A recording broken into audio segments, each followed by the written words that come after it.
All right, test number 1. We are going to dead short a dead cell, just to kind of show you guys that it is drained. Then we'll hook it up to the charger, show you what it is resting at. Right now it's at about 1 volt. We don't know what it'll be at after dead shorting it a little bit.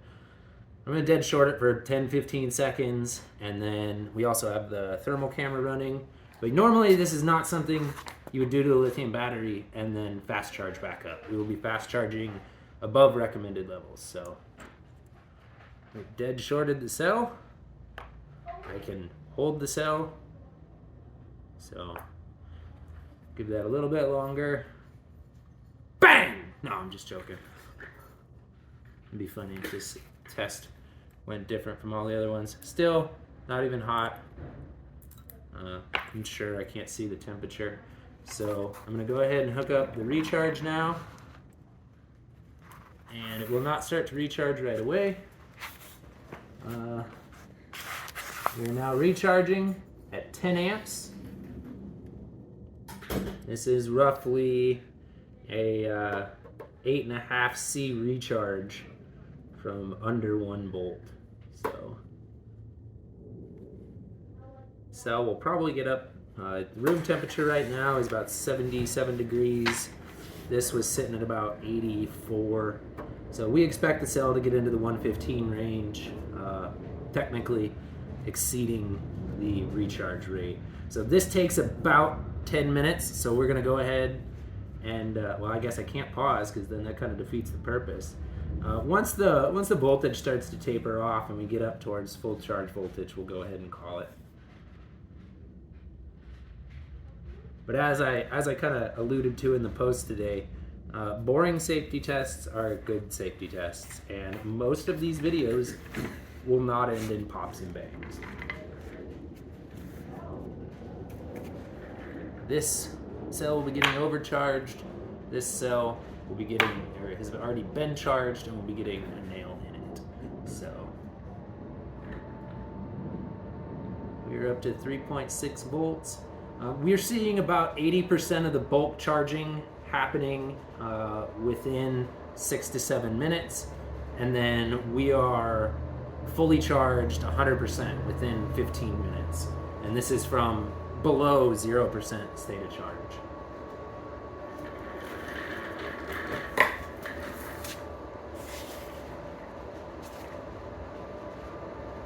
Cell temperature is about 98 degrees. Oh, 115, excuse me. What we expect. I was like, that's hot. And to kind of put this into perspective, the actual clip, which is barely on there, is actually pretty hot. The clip that's on there is at 160 degrees Fahrenheit, but the core battery temperature, which I can move over to show this, the clip is at 160, the core battery is at 115. So this is how we keep track of our temperatures as accurately as we can. So, but those clips are real terrible. They're gonna be the hottest point of most tests when you do tests like this. So, and that does kind of send some heat into the cell. So I'm gonna go ahead and adjust that to give it a little bit better contact. There we go. And yeah, that clip's kind of warm to the touch, but we've already started dropping amperage. We're up to 3.6 volts. So we see a big taper down on the amperage. Wow, and to kind of show you guys the difference, we've already shaved 20 degrees off of that clip temperature. So, but yeah, we bled a little heat into the cell by not having very good contact on there, but still, no big deal. These are all within the recommended ranges of these cells. So, and exceeding them for short periods of time will cause some cycle life damage, but it's not a big safety concern. Thermal runaway on these, even once it is forced by putting it into an oven, happens around 200 degrees centigrade. Greg, can you look up what that is in Fahrenheit? 200 degrees C to F? I can't do those kind of calculations on the fly myself. Your phone, I was over there. Yeah. So we have dropped down to 6.5 amps. We're at 3.68 volts. What do you want? 200 degrees C to F. 392.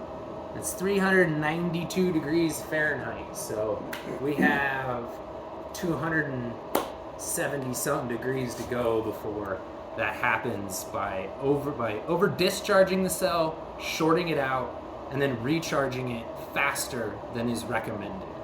So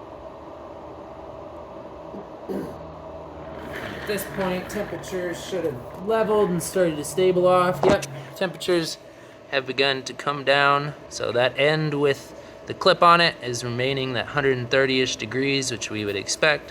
The core temperature of the battery is 116 degrees, and we've already started to taper off on our amperage. So yeah, pretty successful test. Oh, now you're not focusing.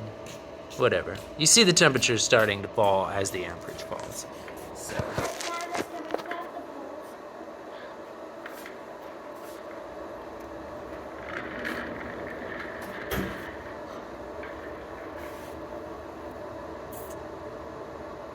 we will not run this the entire time. We'll probably cut this off within another 2 minutes. So we'll let you guys see the majority of the fun stuff.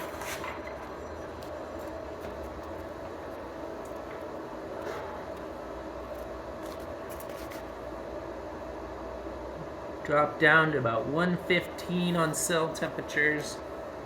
So you can see a downward trend in temperatures. And this will be really hard to replicate in a daily setup. You know, if we're talking about a 20 amp hour battery, that means you're feeding it, you're starting at about 4 volts, and you're gonna feed it a consistent close to 400 amps for the entire time that it recharges. And you know, even if you start at 110, 115 degrees, and that's not ambient air temperature, that is cell temperature.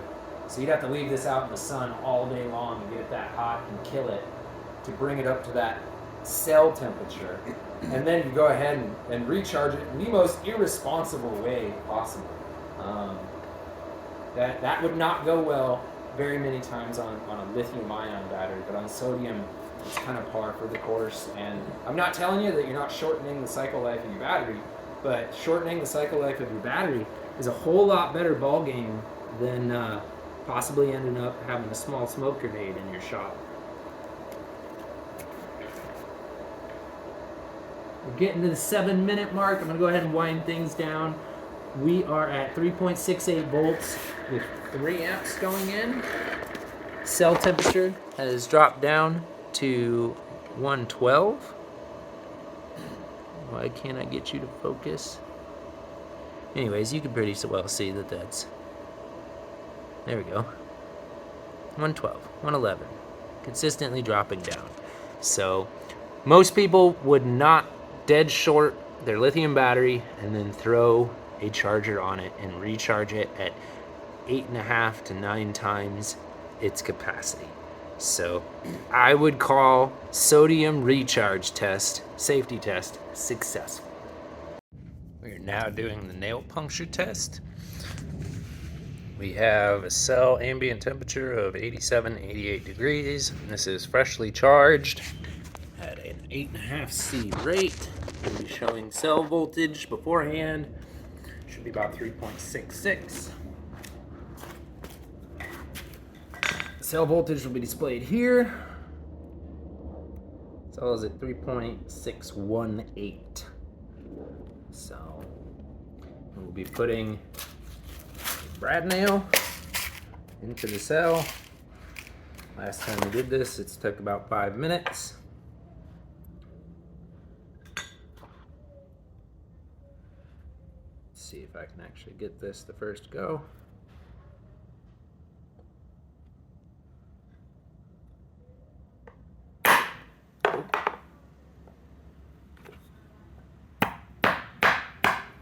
There we go. Cell has begun to vent. And we have an instant temperature of about 200 degrees. The cell is dissipating all of its energy into that spot right now.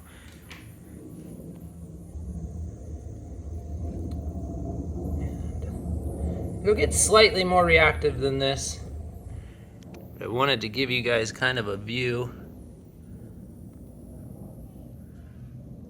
We get around 300 degrees for this reaction. And it smells of electrolyte and Christmas trees. It's kind of a strange smell.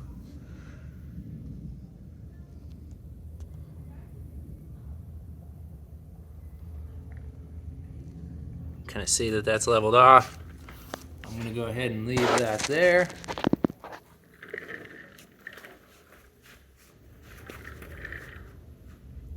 Maintaining that 275-ish.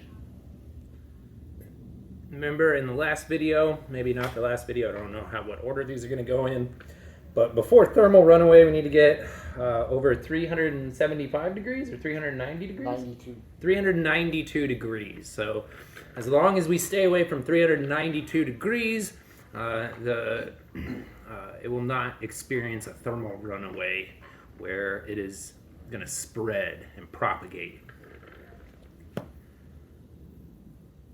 This definitely is not ideal. 10 out of 10 do not recommend trying to enhance the performance of your batteries by hammering nails in them.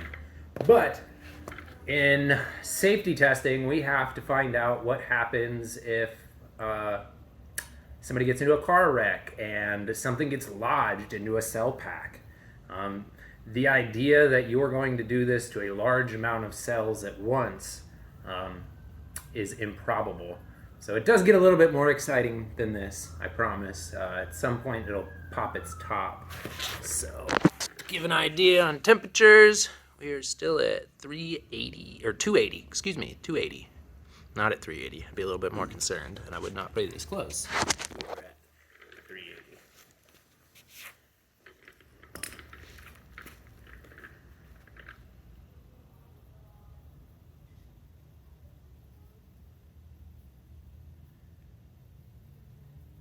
So this is one reason why we don't like some of the tests where people go out and shoot cells. Shooting a cell is a test that can be performed. There's military applications where you absolutely need to have that. This test is actually harder to pass than being shot because we've actually stuck something in there and caused an internal short. So the cell's starting to evaporate. We'll get our vent now. This is about as bad as it's gonna get. It should pop its top soon.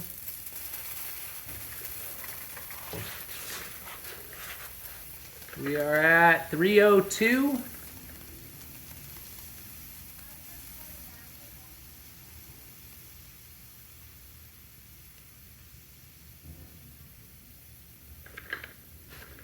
Give you an idea.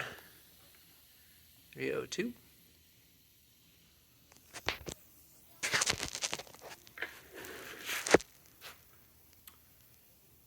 So still definitely don't recommend putting nails in your batteries, but it still isn't going to cause some major incident that it previously would have. This is still not good, but as you can see, we really haven't even burned or melted off the wrapper. There's obviously a bit of heat around where the short circuiting was happening. But that is done. It's over. Didn't even pop its vent.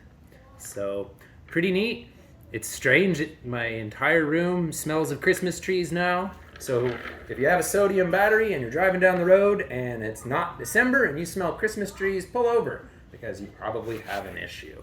So, to show here, we didn't cross over 302. Cell's still pretty warm, but yeah, man, that is a solid pass on a puncture test for a fully charged cell.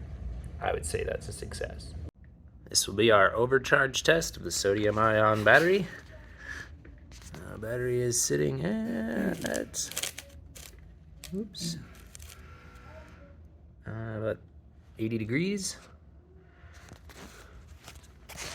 will be overcharging this at a 10 amp rate, which is somewhere around 8.5 C. We'll be charging it to 15 volts, which is a little bit over 3 times the recommended maximum voltage. So I'll hook this up. It will show us cell voltage first. And we're going to be looking at that on the fluke here. So cell voltage starting out at 1.9. And we will begin the test now. So we instantly jumped to 3.37 at 10 amps. And we will hold 10 amps the entire time until the cell's safety device kicks in and cuts it off around 5.5 volts. So the very beginning of this is very boring, and the end of it is very boring because very little actually happens. Once we start getting close to that point, even the cell, it gets warm like it would if you were fast charging it. It doesn't get exceedingly warm past that. We expect 115 to 117. There's a possibility of, since it's over being charged, 120 Fahrenheit. So we'll check the temperature.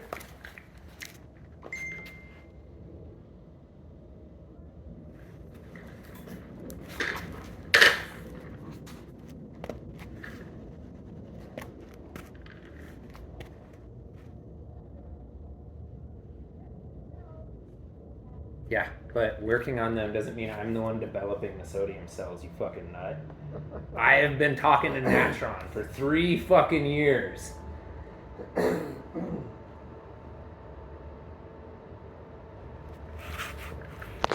So, again, we have the clip at that 130. Cell temp, I don't believe 98.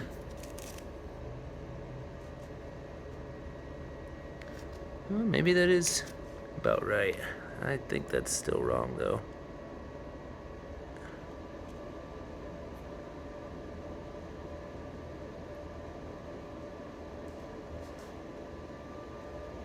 There we go. There's the 110-ish we expect. So we are still within rated range of 3.6.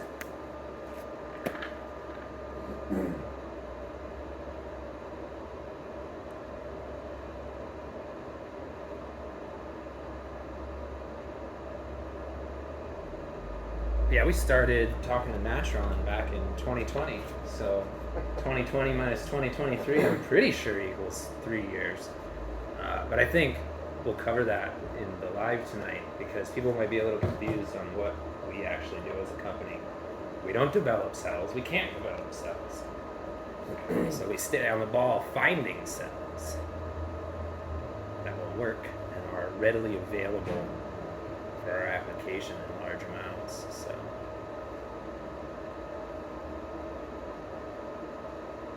oh no, my voltmeter turned off.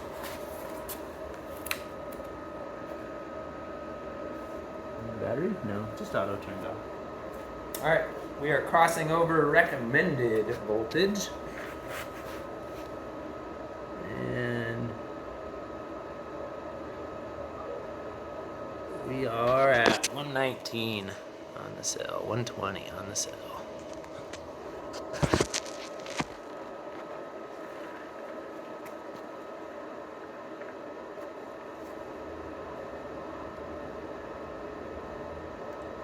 So we have started to rapidly climb in voltage. We're at 3.94, 3.95, 3.96. We expect to see the voltage jump straight to 15 once we get to around 4.5 volts.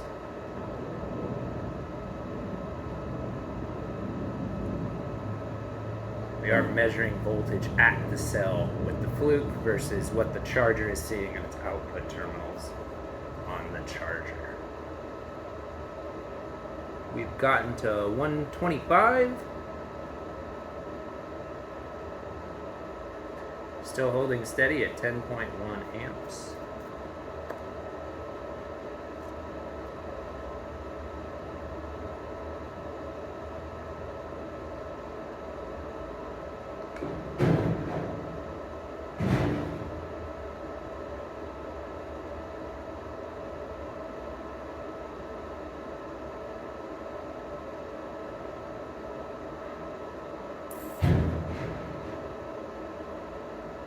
We're reaching a maximum recommended, which is 4.2.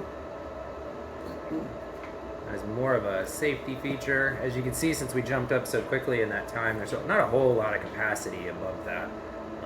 4 flat is about where the capacity stops being stored.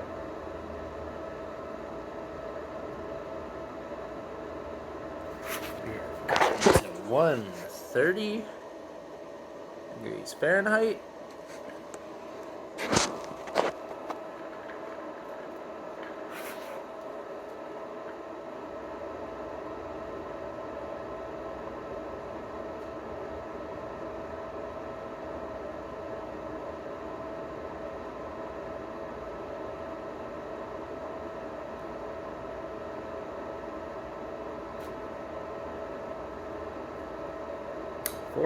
.4, we're getting close.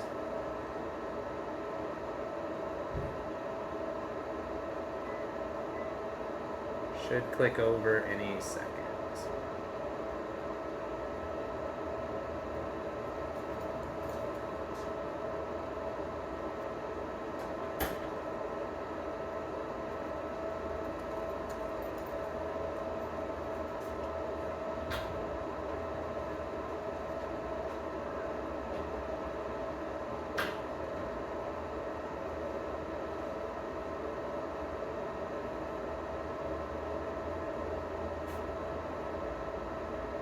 This one's taking a little longer.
And we wait.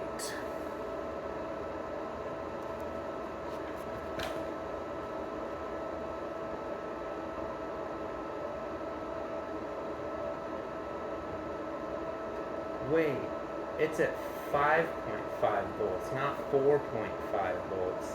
Haha, I had a brain fart, guys. Yeah, we still have a little ways to go before this pops. I was sitting here like this. We've done this test multiple times. Like, this is one that, like, shouldn't be different.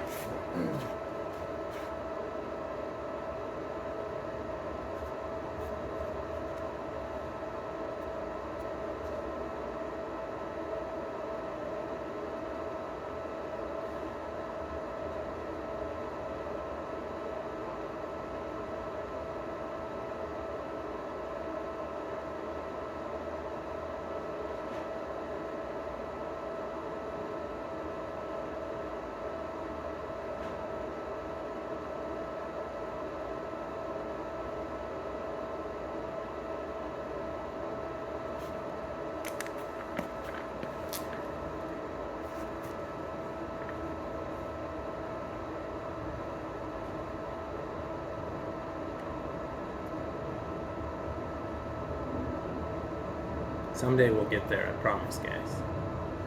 Someday it will die.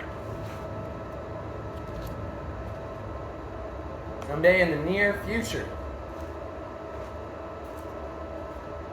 Will force death upon thee.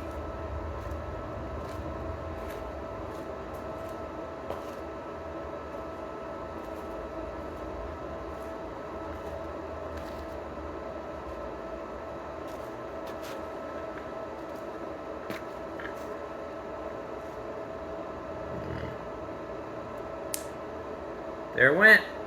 That's it. It's done. That is what happens when you overcharge a sodium ion cell. At 10 amps, 15 volts. I would call that a success.